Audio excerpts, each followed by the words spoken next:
The enigma of the Loch Ness Monster. Myths, legends and truths. Introduction. A deep mystery in the Scottish Highlands. Nestled among the misty hills of Scotland lies Loch Ness, the largest freshwater lake in the country. It's deep, reaching over 800 feet, and dark, stretching nearly 24 miles long. And it harbors one of the most enduring mysteries in modern folklore. The Loch Ness Monster, affectionately known as Nessie. For nearly 1,000 years, tales of a strange creature stirring beneath the surface have captured imaginations worldwide. But where did these stories originate? And is there any truth behind the legend? Over the next 25 minutes, we'll embark on a journey through ancient tales, hoaxes, scientific investigations, modern sightings, and the cultural resonance of Nessie. Ancient roots, early accounts, and legendary beginnings. Our earliest encounter with what might be Nessie appears in 6th century hagiographies, stories of saints. In these accounts, St. Columba reportedly encountered a water beast in Scotland which had mauled a man. Columba is said to have calmed the creature through prayer, prompting it to release its victim and retreat. Fast forward to the 1200s, and one author describes a creature in the River Ness. But these early references are brief and vague. They sit on the border between myth and medieval reporting, but they planted the seed of mystery that would grow over the centuries. 19th century emergence, sightings and sensationalism. The legend lay dormant until the 19th century, when interest in cryptids, unknown creatures, re-emerged. In 1868, the Inverness Courier published accounts of a sea serpent seen on the loch.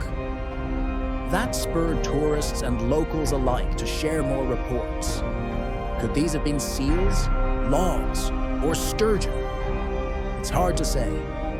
What's clear is that by the late 1800s, Nessie was gathering headlines. Sensational stories helped sell newspapers, and the myth began embedding itself in popular culture. The 1930s, the monster goes global.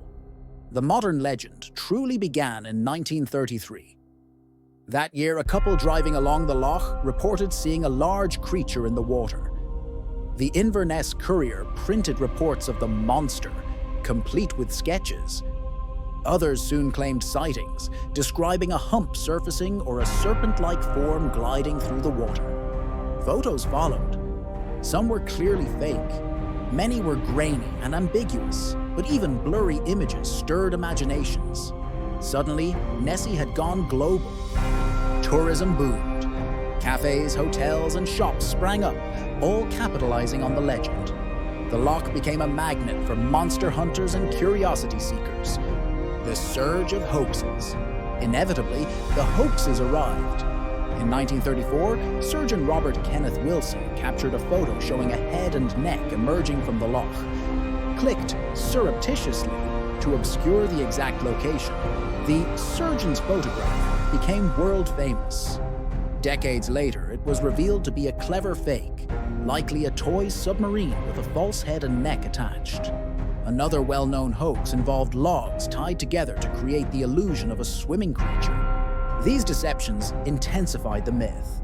Skeptics cited them as proof that Nessie was simply a product of human trickery, while believers saw them as surface-level distractions hiding a deeper truth.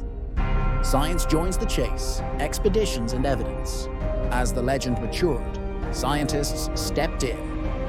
Starting in the 1960s, sonar and underwater photography were deployed. A major expedition in 1972 used sonar, detecting large moving objects, but no conclusive photographic evidence emerged.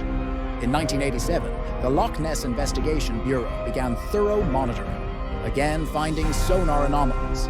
But in 2003, the Loch Ness Survey, a scientific effort, launched an extensive search. Sonar, divers, underwater cameras, even nets. The outcome? No Nessie, but 100 catalogued fish species, trout, eel, an unexpected giant catfish, and large bottom-dwelling creatures like burbot. In 2018, scientists conducted a full environmental DNA, eDNA study, collecting water samples across Loch Ness and sequencing DNA fragments. They found no evidence of plesiosaur-like or other large unknown creatures. Instead, the loch was teeming with eels. The lead hypothesis: giant eels, maybe up to 5 feet, could be mistaken for a monster surfacing. Modern sightings and photographic evidence. Despite scientific skepticism, reports continue.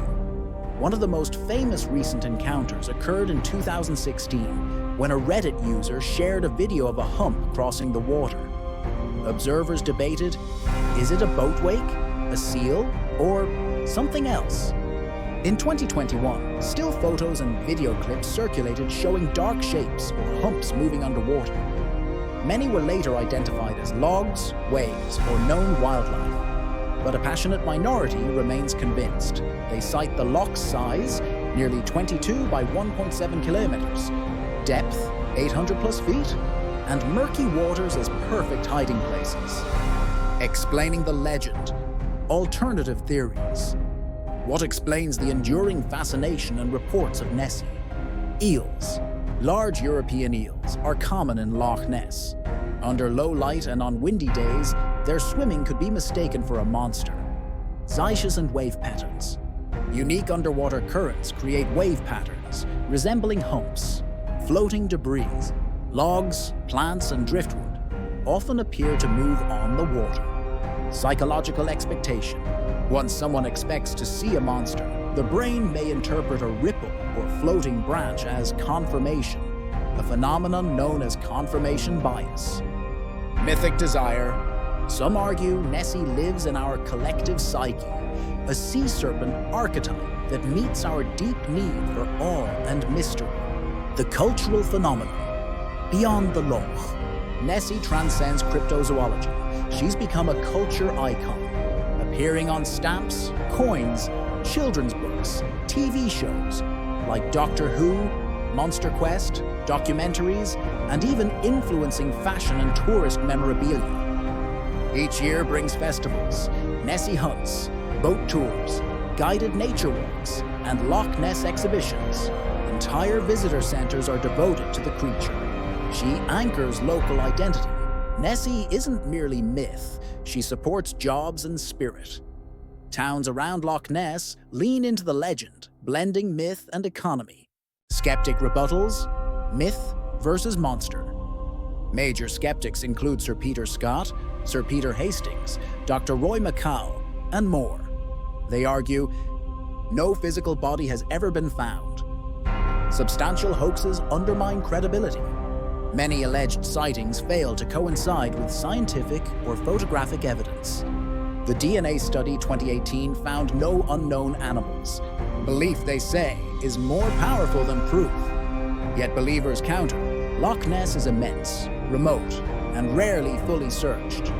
Absence of evidence is not evidence of absence. The psychological and sociological angle. Why has the myth persisted? Humans love mysteries. Offshore cultures often develop monster legends. Nessie complements tales like Scotland's Kelpies, the Yeti, and Japan's Kappa. Mysteries foster community, bringing locals and visitors together. In a data-driven world, Nessie persists as a reminder that the world still holds the unknown. Persistence of the myth. What lies beneath? Nessie may never be proven or disproven fully, but perhaps that's the real magic. The legend persists because she remains at the boundary between belief and possibility. She's a testament to human imagination, to the power of collective storytelling, and our longing for wonder. Some scientists argue that this is exactly why Nessie endures. She's the perfect blend of folklore, intermittent evidence, and unquenchable curiosity. A final dive, the future of the legend. What's next for Nessie? Never-ending hunts using better tech, drones, multi-beam sonar as aerial surveys, high-resolution cameras, genetic sampling, like advanced eDNA to track fauna changes, AI analysis of historical photos and videos to find patterns human eyes might miss, virtual VR experiences, letting people explore Loch Ness and spot Nessie in virtual tours. Conclusion: Nessie, myth, reality, or something in between? The Loch Ness Monster remains one of the most iconic, enduring legends of cryptozoology. Over centuries, she's inspired awe, hope, tourism, hoaxes, science, skepticism, and even suspicion. While science has challenged the existence of a dinosaur-like creature, it's also shown us the richness of the loch's ecosystem. Could there still be a large, unknown creature beneath the depths? Maybe not a plesiosaur, but perhaps something we've yet to fully understand. The Loch Ness Monster reminds us that even in a time of satellites, AI, and total maps, some mysteries remain unsolved. And maybe, just maybe, that's exactly the way we like it. Suggested reading, watching: Loch Ness Monsters by Tim Dinsdale. BBC's The Loch Ness Investigation Bureau documentary. The Official Loch Ness Monster eDNA Study, 2019.